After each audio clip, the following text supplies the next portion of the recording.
آپ سن رہے ہیں زارا ٹاکیز، جس میں آپ سنتے ہیں مختلف لکھاریوں کی خوبصورت کہانیاں۔ اگر آپ نے ہمارا چینل سبسکرائب نہیں کیا ہے تو بیل آئیکن کو دبا کر سبسکرائب کیجیے۔ کہانی پسند آئے تو لائک ضرور کیجیے گا۔ آج کی ہماری کہانی لکھی ہے سیدہ طاہر نے اور اس کا عنوان ہے وہ ہماری اولاد نہیں۔ ہاتھوں کو گھٹنوں کے گرد لپیٹے زمین پر بیٹھی وہ اپنی خالی آنکھوں میں آنسو سنبھالے ہوئے تھی۔ ابھی اس کی شادی کا 3 مہینہ پورا ہوا تھا۔ 3 دن بعد عید ہے۔ ایک کم عمر نئی نویلی دلہن جس کے ہاتھوں کی مہندی ابھی باقی تھی۔ صرف 3 ماہ پہلے اس کی شادی ہوئی اور صرف 3 مہینے میں اس کی دنیا اجڑ جائے گی، کس نے سوچا تھا؟ نہ جانے کن ظالموں نے اس بیچاری کے شوہر کو راہ چلتے گولی مار دی۔ آخر کراچی شہر میں چلنے والی اندھی گولیوں کا ایک اور نشانہ بنا۔ گھر کا چراغ اپنے پچھلے 3 ماہ پرانی دلہن کی زندگی میں اندھیرا کرتا ہوا بجھ گیا۔ اب آگے کیا ہوگا اس بیچاری کا؟ ایسے ہزاروں سوال اس کے گرد گونج رہے تھے، پر وہ نہ جانے کس حواس میں تھی۔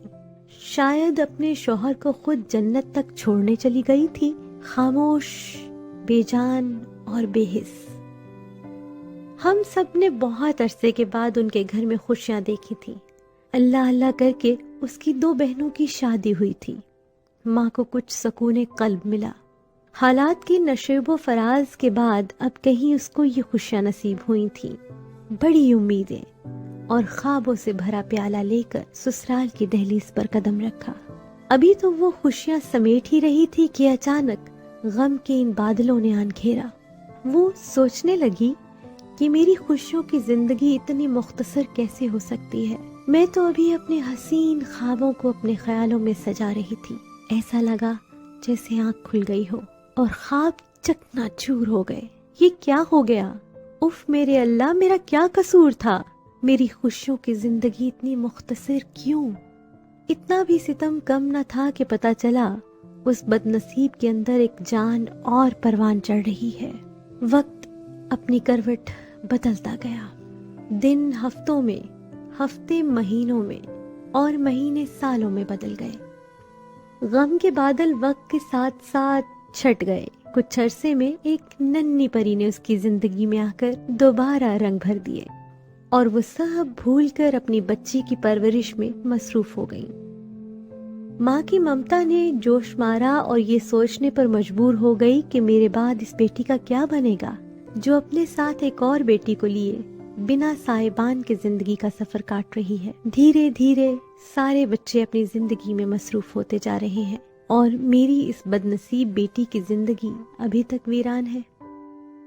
اس دوران رشتے تو بہت آئے، مگر لوگ بڑی بے حسی سے کہہ جاتے کہ شادی کے لیے تو تیار ہیں، پر اولاد آپ رکھ لیں کیونکہ یہ ہماری اولاد نہیں ہے۔ گمان یہ تھا کہ بیٹی محض 22 سال کی خوبصورت اور تعلیم یافتہ لڑکی ہے تو کوئی اچھے لوگ مل ہی جائیں گے، مگر سالوں گزر جانے کے بعد ماں کے دل میں یہ امید بھی دم توڑنے لگی۔ بس ماں کو اس بات کی فکر ستانے لگی کہ میرے آنکھ بند ہونے سے پہلے کوئی مناسب سائبان مل جائے جو اس کے ساتھ اس کی بیٹی کو بھی اپنا لے۔ ہمارے معاشرے کا یہ المیہ ہے کہ لوگ اس ماں کو تو اپنانے کے لیے تیار ہو جاتے ہیں، پر اس کے بچے کو اپنانے کے لیے کوئی تیار نہیں ہوتا۔ بیٹی سے شادی کرنے کو تیار ہے لیکن اس کی اولاد کو اپنانے کو کوئی تیار نہیں۔ کوئی بھی اس ننھی بچی کے سر پر اپنا ہاتھ نہیں رکھنا چاہتا، بغیر اس بات کی نزاکت کو سمجھے کہ کسی کے جذبات کو کتنی تکلیف پہنچے گی۔